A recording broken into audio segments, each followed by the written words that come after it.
Assalamualaikum Bapak Ibu, member dari komunitas aku banget nih ya Ibu, Bapak apa kabarnya? Semoga sehat selalu di hari ini walau kita sedang dalam masa krisis, masa COVID-19. Semoga kita sehat walafiat dan murah rezekinya. Nah Bapak Ibu yang akhir-akhir ini sedang ngebantu anaknya untuk terus belajar di rumah, ya baik yang hasil tes TV anaknya sensing, thinking, feeling, intuiting, dan insting. Gimana Bu? Pak, tetap semangat ya. Jangan berputus asa, walau agak-agak rumit dikit ya Bu. Ya begitulah tugas guru-guru mereka di sekolah. Oke, Bapak Ibu, hari ini tema kita adalah sensing. Nah, cara berkomunikasi yang baik dengan anak sensing. Sebelum saya memberitahu caranya, saya akan ngulang lagi Bu, bahwa sensing itu adalah belahan otak kiri bagian bawah. Mesin kecerdasannya sensing.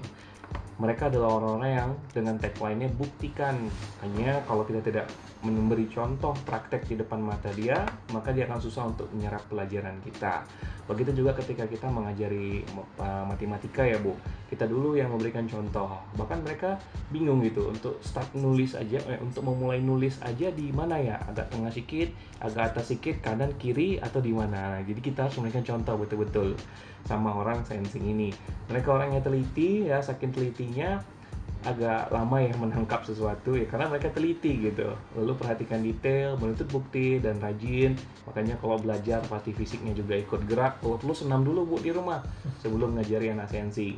Pikirannya terangkai, 1, 2, 3, jangan satu langsung ke 4, atau memberikan mereka tebak-tebakan Bu, itu buat mereka makin pusing ya. Anak sensi jangan diberikan tebak-tebakan, kasih tahu aja 23 dikali 2 sama dengan sekian, hasilnya begini udah.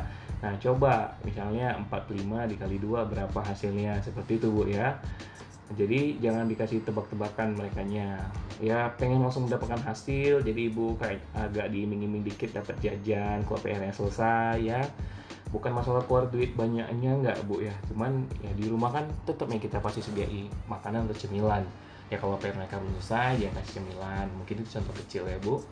Membutuhkan kepastian, suka mencontoh, suka non-fiksi, ingatan kuat, dan chemistry-nya terhadap harta. Jadi ikut Bu dibawa belanja-belanja ya sekali-sekalian. Nah, saya sih sebagai refreshingnya ya, olahraga di luar juga ya Bu, atau belikanlah beberapa mainan baru selama mereka belajar dari rumah. Oke, itu tuh anak sensing Bu. Saya akan langsung lanjut ke bagaimana cara berkomunikasi yang baik dengan anak sensing. Yang pertama, Ibu harus nyatakan tema dengan jelas. Nah, jadi memang harus berurut Bu ya. Kita sama orang-orang sensing ini dari awal, isi, atau pertengahan sampai di akhir. Jadi jangan masuk dari pertengahan, nanti mereka jadi bingung Bu. Lain halnya sama anak kita yang intuiting ya, dia langsung nyambung, oh nanti mau kemari ya gitu. Kalau saya sih enggak, dia akan menunggu, dia akan menyerap dulu, dia akan dengan detail dia memperhatikan, baru dia contoh kayak gitu. Jadi ketika kita mau menyuruh sesuatu, nyatakan temanya dengan jelas Bu, termasuk merincikan apa aja agenda dia harian selama di rumah. Jam berapa dia harus belajar, jam berapa dia harus main, jam berapa dia harus mandi, jam berapa dia harus makan, dan jam berapa dia harus ngemil. Ya, jadi jangan dibiasakan belajar sambil ngemil ya Bu untuk anak-anak sensing ini. Apalagi dia di rumah, tidak ada yang langsung mengawasin dia. Dan memang perlu pembiasaan yang panjang Bu untuk menemani anak sensing itu belajar di rumah, mungkin seminggu, 14 hari ya. Jika kalau udah lewat itu sih biasanya mereka bisa mandiri sendiri. Lalu Ibu persiapkan fakta dan contoh untuk dianya ya. Jadi misal kalau ini tambah-tambah 2 tambah 2 sama dengan 4 kan gitu Bu. Mungkin ada pelajaran yang 2 tambah minus 2 sama dengan 4. 2 tambah minus 2 sama dengan 0 kan, seperti itu ya. Nah, Ibu harus berikan contoh dulu. Jadi jangan langsung Ibu kasih coba nih tambah-tambah dia udah bisa nih, coba ditambahkan dengan angka minus. Ya itu jangan langsung seperti itu Bu. Dia tidak bisa. Jadi harus kita contohin. Masing-masing rumus harus kita contohin. Ya terkadang kan banyak soal-soal di buku yang ada soal yang jawabannya tidak sesuai dengan yang di rumus. Itulah pentingnya kita. Lalu sajikan informasi secara bertahap. Jadi perlahan ya Bu menyampaikan informasi kepada merekanya.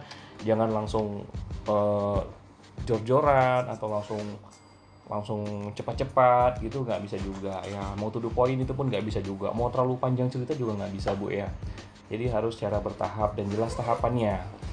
Lalu berikutnya adalah tekankan pada aplikasi praktis ya, cara cepat itu yang mereka suka Bu ya. Jadi dari cara cepat dulu baru dijelaskan alur panjangnya. Lalu berikutnya selalu selesaikan kalimat Anda ya. Kalau kita ngomong sama anak sensing pastikan kita selesai Bu. Jangan udah ngerti ya dia itu nggak bisa seperti itu ya kan. Nah kamu beli sabun attack ya di kedai, langsung kita selesaiin. Nah kalau sabun attack yang misalnya nggak ada, kamu bisa beli rinso seperti itu. Dia langsung ditawarin alternatif kepada dianya. Setelah itu gunakan pengalaman yang nyata ya. Jadi kalau kita pengen menunjukkan kamu tuh harus harus rajin belajar ya, itu contoh tuh abang sepupumu yang langsung ya Bu di depan matanya, jangan kamu harus rajin belajar loh, itu biar nanti kamu bisa seperti Sandiaga Uno, atau kamu bisa menjadi seperti Mark Zuckerberg yang punya Facebook. Itu kejauhan banget Bu sama dianya. Jadi kita harus menunjukkan tokoh yang nyata dan kita gunakan pengalaman nyata dulu. Mama, nah ini mama saat SD itu pernah di sekolah ini SD-nya duduknya itu di depan begitu ya. Lu pernah ngelawan guru, habis itu mama dimarahin, ilmunya nggak masuk seperti itu. Atau contoh siapa dengan kita itu dulu bapak itu suruh sekolah tuh males, kerjanya cabut terus. Nah begitu ya Bu untuk hal-hal yang seorang tua lakukan terhadap anak. Yang pertama, nyatakan tema dengan jelas. Kedua, persiapkan fakta dan contoh. Ketiga, sajikan informasi secara bertahap. 4, tekankan pada aplikasi praktis. 5, selalu selesaikan kalimat Anda. 6, gunakan pengalaman nyata. Baik, itu dari saya pada hari ini dan sampai ketemu lagi di Aku Banget nih. Assalamualaikum.